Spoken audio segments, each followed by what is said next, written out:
Hi guys, welcome to another crafting video, this time with me, Laura. And in today's video we're going to be going back and look at some of those Clover products in one of my recent videos.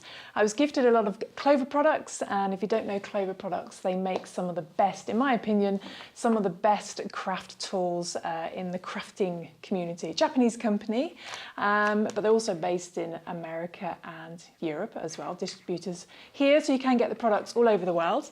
But I asked you in the last video what item you would like me to road test. So I actually did try and start a tutorial. I call it a tutorial, it was more of a disaster, for the tassel makers. So that was a bit of a fail, it went completely wrong. So if you want to see some bloopers from that failed tutorial, then just wait to the end of the video. But hopefully if you're watching this now, this has gone live and it's gone well, and I'm very familiar with the pom-pom makers, Clover pom-pom makers. So a lot of you asked me to road test the tiny pom-pom makers. So in this video I'm going to be showing you how to use the Clover teeny tiny pom-pom maker. Okay, so this Clover pom-pom maker is the extra small pom-pom maker, and this makes pom-poms. The smaller one here is 20 millimeters and the larger one is 25 millimeters, or 1 inch. And I have actually done a tutorial before on the larger pom-pom makers, which I'll link in the description below. That was a non-sponsored video because I am actually a big fan of Clover pom-pom makers. They're very useful for making pom-poms, but I've never tried the extra small. Now the yarn I'm using today is a little bit thick probably for these pom-pom makers, but I do recommend using an acrylic yarn or a wool yarn because it will make a fluffier pom-pom rather than using, say, cotton. So, but because my yarn's quite thick, I'm going to use the slightly bigger pom-pom maker. So, and the good thing is I don't need to read the instructions because I know what I'm doing with pom-pom makers, unlike the tassel maker, which went very wrong. So what we do is you open up the little semicircle ends. So maybe this is familiar to you, maybe you've never used a pom-pom maker before, but we keep it together. This does come apart, but we're going to keep it together until the very end. And what you want to do is line up the semicircles with each other, and we're going to start winding our yarn. So I think I might do half green, half white. Let's make it interesting, some festive Christmas colours. And what we do is we just put the end at the top and we just start winding around the tiny semicircle, and you want to keep it just on the semicircle, so don't go around the ends or anything, just on the semicircle. We're going to do that for both sides. Okay, so I'm just going to wrap this around until it's nice and thick and it's kind of levels off at the bottom. Okay, so when you've finished wrapping that round so the yarn is sort of level with these lines here, so make sure you don't go around any of these edges. We're just going to cut our yarn and do the same the other side, and you can just push that in to keep that secure. And then we're going to do the same with the other side, the other semicircle, making sure they're lined up together. Oh, we're going to do white, aren't we? We're going to do green. Let's just make it a little bit more interesting. So if I untangle my white yarn, which is becoming a bit of a mess. Okay, so once you get your yarn untangled, see, I leave all my mistakes in. We do the same with the other side. And just wind that around as well.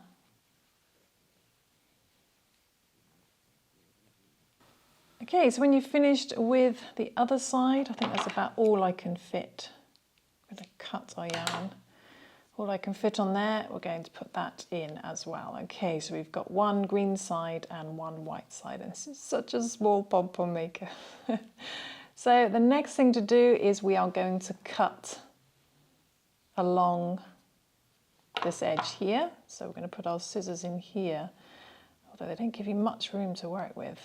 So these scissors might be a little bit too big, but we're going to cut down this middle bit here and hope for the best. Okay, so I'm going to swap to some sharper scissors, although they're bigger scissors. You may be better off using embroidery scissors for this, because this is quite a a fiddly project. But what we're going to do is we're going to cut along this edge, do that either side, and holding it together. It should stay together anyway, but hopefully this will work, because I feel like all my Clover tutorials are going wrong. So yeah, you definitely need some smaller scissors, but I think that's gone quite well. These scissors are much sharper. So we're going to do the same the other side as well with the white. So again, down this center line, we're going to trim the yarn.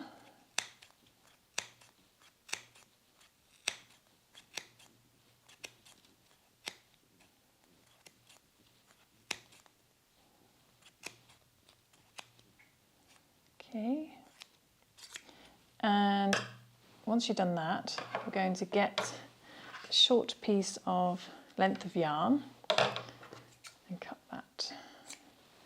And what you want to do now is tie this around the middle. So going down where you've been cutting, wrap this yarn through, making sure it's not catching on anything.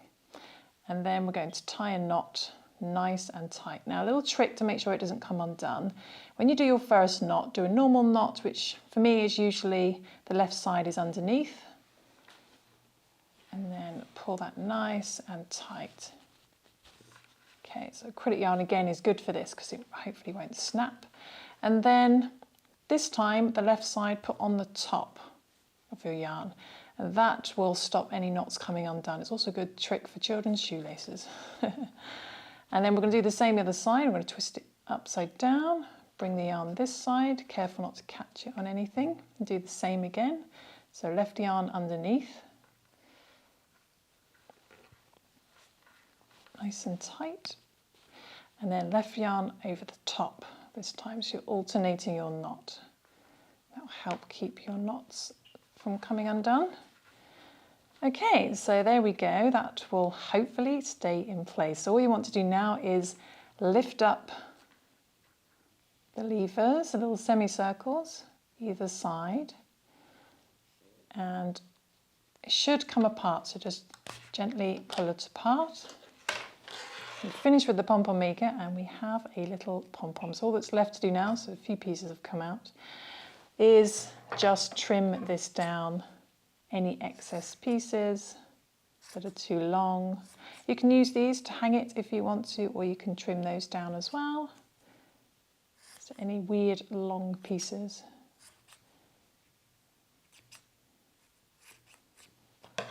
And there we go, there is our tiny little pom-pom. That actually went really well. It's really cute and fluffy. So using a chunky yarn does work. We've got this two-tone colour as well. You can have a lot of fun with tiny pom-poms. There's actually a lot of pom-pom books on Amazon that I've noticed. I actually have one in England. It's stuck in England somewhere. But you can actually, it tells you how to arrange your yarn, the colours of the yarn, to make different shapes. So if you imagine if you did brown at the bottom and white on the top, and maybe tie with a red yarn, it would look like a little Christmas pudding or something. So I hope you enjoyed that tutorial. I hope you'll check out the Clover pom-pom makers, and they do bigger sizes, not just the extra small. And you can have a lot of fun with these pom-pom makers. And I just recommend getting some sharp scissors. Maybe embroidery scissors would be really good if you're going to use the small one. But yeah, there's lots of different sizes. I'll put some links in the description below to the Clover website, so you can go check out what they make. And they recommend that you can make things like Christmas wreaths and decorating the tops of bottles, but I know what this will be really good for, and that's bunny tails for amigurumi. It's the perfect size, especially for my amigurumi bunny if you're a fan of that. So but yeah, or you could use different colours. You could do a brown on the bottom, keep the white on the top, maybe tie with red yarn, and it would look like a little Christmas pudding, perfect for Christmas. But I hope you enjoyed that tutorial. I hope you managed to follow along if you've got a mini Clover pom-pom maker yourself, and I will see you soon for some more crochet crafting fun. Thanks for watching, guys. Bye.